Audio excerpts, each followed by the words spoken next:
People are downsizing their living situation. And with the state of the economy and the cost of living, it's not surprising. It was almost 3,000 square feet in like a very developed neighborhood. It was at the time like such a good financial move for us as well. And then about 3 months after we closed on the house, my husband lost his job and then started a new job, which was sales commission. If you know anything about sales, it kind of takes you like 45 days to 60 days to see like your first paycheck after you make your first sale. It was one of the reasons actually that I started trying to do content creation on the side, because it was just like a very tight time for us. We ate through all of our savings. It just got to be a time in our life where we were making it, but every single penny that we were making was going to our home. Instead of like feeling like relieved and happy and enjoying our house, we were feeling very stressed and feeling like we couldn't live or give our kids experiences that we wanted to. We kind of looked at each other and we're just like, what are we doing? We're not enjoying this large house. It feels like it's too large for us and we are stressed out of our minds trying to pay for it. We weren't really exactly looking for a home, but we did find a home that we were able to actually buy in cash with equity from our home sale. It's not in an established neighborhood. It's not in a really nice area at all. Our monthly payments are extremely small now. We feel no stress at all. Yesterday was kind of a hectic day for me and I didn't tidy up the house at all until the end of the day. It took me about 30 minutes to clean everything. I have a dishwasher and it actually takes me less time to do my dishes now without the dishwasher than it did before when I had the dishwasher. And we also are just able to do more fun family things because all of our money is not going into a mortgage. As we're starting our family and just like trying to get our footing and figuring things out, I cannot recommend enough to maybe look at a smaller square footage or a smaller floor plan than you might be considering. Yes, having like a nice house where each of us has a bedroom and has space and there's like everything is furnished and it's so beautiful, that sounds really, really nice. But at the end of the day, financial peace and not feeling stressed and not feeling like if you were to lose your job for 3 months that you would be like on the brink, just not worth it. It's so much more worth it to just make memories with your family, especially if you have young kids like I do. They don't care about your house. They don't care about your furniture. They don't care about any of that. They just want to be with you. Well, you heard it there. They're downsizing their living situation to make it more affordable, to actually have some sort of future, to be able to save. And they're obviously doing pretty well considering the median home price in America is right around $500,000. I just did a video the other day. You basically have to be making $120,000 as a household with zero other debt to be able to qualify for a mortgage today.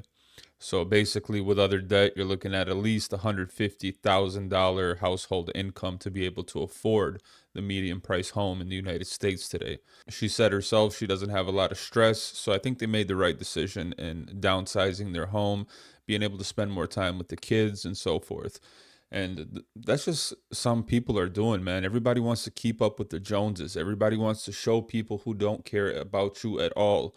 Look at how well I'm doing. Look at what I have. At what cost? Not being there for your kids, being up to your throat in debt, always stressed out, worried how you're going to make the next payment just so you could present and put out this lifestyle that you're living, that you're miserable in, and you got to put on a fake smile. Like, come on, man. I think it's much more important to be at peace and have stability, financial and with your family, than, you know, live in a glass house, basically. Our finances and, the general financial direction, investment goals that I have for the family. And as we've been discussing, we've definitely both unanimously come to the decision that we're tired of paying bills. Like, we're tired of paying mortgages, car notes, credit card bills, just pretty much any personal debt. We're just tired of it. And I'm also watching the government policy that's just continuing to attack the middle class, which is what I am right now. So one of the key things that the middle class rely on is personal debt. The middle class are generally the ones with about 600 to the 800 credit scores who actually rely on borrowing money. So when times like now interest rate goes up, the middle class can't do nothing. So we decided that we're going to eliminate our debt to remove that barrier from us. So our plan to get rid of our mortgage is simple. We thought of two options. Option one, downsize. And downsize is actually a realistic situation because we already don't live on a lot. Like right now, we currently have a 2,500 square foot house, but we only live in 1,500 square feet. Like we got a 5-bed, 3-bath house. Upstairs has 3 bedrooms and 2 baths. Downstairs got 2 bedrooms and 1 bath. I got both of my boys up in one room, and I got both of my girls up in the other room, and me and my wife share a room. We got our bathroom, the kids got their bathroom. We use 3 bed, 2 bath. We got 2 living room upstairs. That's all. We're upstairs more often than not. The only time we go to the basement, which is pretty much the other 1,000-something square feet, is to watch movies on movie night. And then my office is downstairs. We don't need no special place for movie night. We already got a living room upstairs. I don't need no personal office, which is nice to have, but I don't need that. Me and my wife have shared an office before, and we can share office again. It's just we don't need a lot of space. I don't think my kids need large bedrooms because they just sleep in there and they get dressed in there. And I want my kids outside more often than not. I don't really want my kids to just live inside, which is pretty much akin to living in a cave. Like in all houses are these days, it just ain't nothing but fancy caves. But I digress on that. Anyway, we decided that we're going to downsize. So since we already used to living on 1,500, 1,600 square feet, we decided to buy a house about 1,500 square feet, but we want more land. Good on them making that decision. I think it was a smart move. Yeah, you downsize the house, but now hopefully you'll have a little bit more money. That'll equal less stress, more happiness. I'm all for it. And the way that things are going right now in this country, a lot of people are going to have to downsize, sell homes. The price of living is just too expensive. And even if you do own a home, your rate isn't really locked in, is it? Property taxes are going up every year. Mine increased like 80% in the last 2 years. It's crazy. And how much more will they go up? You don't know.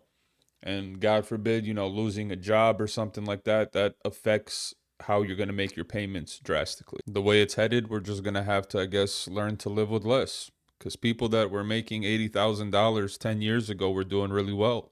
People that are making $80,000 today are not doing so well. And sure, it's nice to have a big house. Of course, everybody wants that. But is it really necessary? Especially when you consider the amount of stress and financial burden you're going to be taking on to just live in a bigger house. Is it really worth it? In my opinion, it's not. I think a lot of people are waking up and seeing the same thing I am. It's better to be at peace than stuck in the rat race. That's the bottom line. And if that means downsizing your home, then so be it. Like that one lady said, the kids don't care about what kind of furniture you got, how big the house is. They care that they could spend some time with their mom and their dad and be a family. That's what they're going to remember. They're not going to remember what kind of vanity you had in the bathroom or where if the countertops in the kitchen were marble. Like, come on, live within your means. Take care of your family. Try to spend as much time as you can. Be grateful for what you have. Because there's a lot of people right now that are working full-time jobs that are living in their car. That's how expensive things have gotten. You can't qualify for an apartment anymore. So just be happy with what you have. Be content. Try to save your money so you can hopefully help your kids out in the future. And that's all I got for this video. Thank you guys for watching. Like and subscribe so I'm not talking to myself. And I'll see you in the next one.